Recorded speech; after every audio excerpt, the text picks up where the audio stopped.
Hey everyone, it's Nick with Us versus Herd. If it's your first time here and you like the content here, hit subscribe. If you want to get notifications for when we post videos or go live, tap the bell. And if you want to get connected with the UVH fam, our community, hit the links below to our free options trading group along with our Discord. The video today is being directed towards beginner options traders, people that are just starting out, have small accounts. If that's for you, this video's for you. So what I want to go through is some of my favorite stocks to trade options on that are directed more towards a smaller account. As you guys know, the stock market is a pretty big place where there's a lot of places to make money, but you kind of have to narrow it down to where your account size is, what kind of risk you want to take, and how much time that you have. Like, you really have to narrow that down. So what's most important to me when trading options, especially if you have a small account, is volume, liquidity. And the reason why, especially if you're trading on Robinhood, the reason why you want good volume, good liquidity, it doesn't matter what platform you're on. Even though Robinhood is a couple steps behind other platforms in terms of executing orders and then canceling and replacing, it is slower. You can trade on it, it's fine. I'm just letting you know it is slower than other platforms, but that's why liquidity is important. That's why you need, like, for these SPY calls, volume on here is like over 1,000. Good liquidity is 500 volume or more. So you can see that here, and also pretty tight bid-ask spread. You want a tight bid-ask spread on your options trading. Right now these are the market's currently closed, so these will probably tighten up. I mean, these are penny wide right here for the 281s. The bid is 56 cents. The ask is 57 cents. The reason why you want a tight bid in the ask is you're most likely to hit mid price, or there's mostly likely to be a buyer for you. Obviously, if you're buying here at 56, 57, you're probably gonna have to go to 57 because, I mean, there's nothing between like 56 and 57. You're gonna have to go to 57. So, but liquidity is important. Also, SPY, if you don't know what it is, it's a ETF that measures the S&P, that tracks the S&P.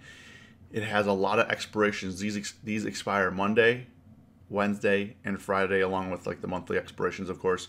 So you get a lot of choices. Great liquidity, good for making good scalp trades, small trades. A lot of options here to trade. Obviously, with that, there's opportunities to make more mistakes. So you kind of have to narrow down what your niche is, what you're good at, and how much time you have to trade. These stocks I'm talking about aren't not really in any particular order. I was just pulling them through. Snap is another good one. It definitely is a mover. It went from $5 to $10 in just a few months, and it reached a high of, like, when it IPO, like 20 something, and then it went all the way down to 5, and now it's coming back up to, right now it's at 10.03. So Snap definitely is a mover. You can definitely get some good option pricing in here. Obviously, when you have a small account and you're buying cheaper options, especially like on stocks that are $10, $15, $20, you have to be more patient with them because they take a bigger percentage move to go up $1 or down $1. It takes more time.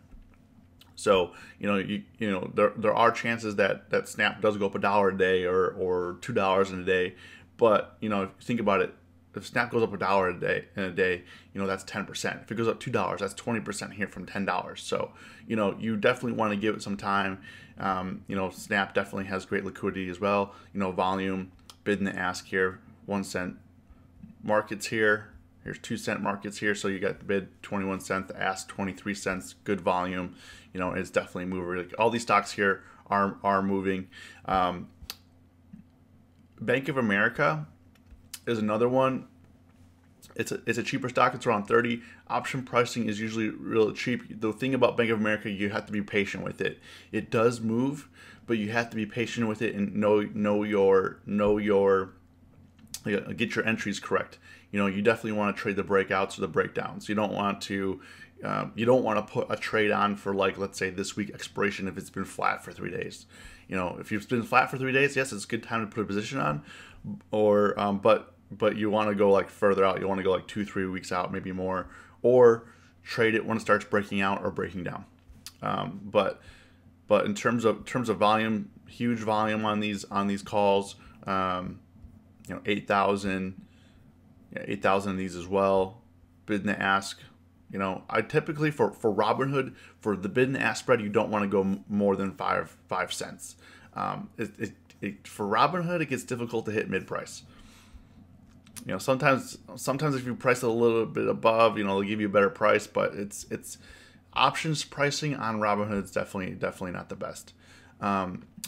USO, well, going back to Bank of America real quick, Bank of America is a great way to trade like the big bank stocks, the big financial stocks, and not risk a lot of money. Like JP Morgan is over $100, Goldman Sachs is like $200, and Bank of America, is a $29 stock right now. So it's a good way to get your feet wet with the financials.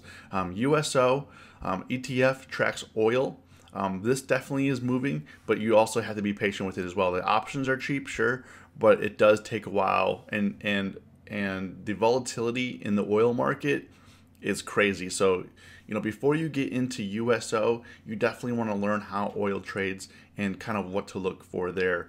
It definitely oil can go sky high within minutes and then drop, or just drop and not recover, or just keep going up. So you definitely before deciding to buy a call or put, definitely study the charts. I definitely would recommend the Thinkorswim platform to look at charts. Robinhood charts aren't really anything to look at. I mean, they're actually pretty terrible. But here again, volume is nice on these, and you can even go further out. Let's go to like next week. Next week's volume is not as good on some of these strikes, so you got to be very careful. You might want to go to like the monthlies, which is like March 15th. Yeah, March 15th. If you see something like this, like this week's volume is really good, you can see 10,000 for this week's expiration. But if you go to like a expiration like this, like on, let's say, March 8th, and there's only 323, I mean, the bid and the ask is nice and tight, so that's good, but you just also want to be careful about the volume. If volume will pick up, though, if volume is low, like if you see volume like 323 and the bid and the ask is a penny wide, I wouldn't be worried about it. If it was like 323 and the bid was like 3 cents and the ask was 9 cents, then probably want to go out to a further expiration.